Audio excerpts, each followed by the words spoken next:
ఈ ప్రకృతిలో ప్రాణం ఉన్న జీవులలో కేవలం మనిషి ఒక్కడే ధనం అనే ముద్రని సృష్టించడం జరిగింది.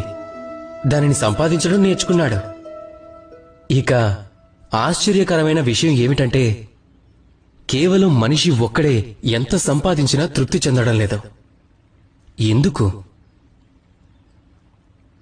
దీనికి కారణం ఆశ.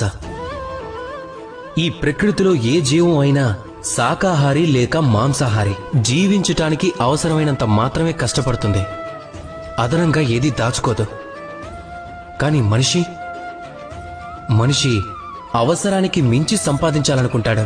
ఆ విధంగా తను తన మనసుని తృప్తిపరచుకోలేడు, అలాగే తన అవసరాలను కూడా.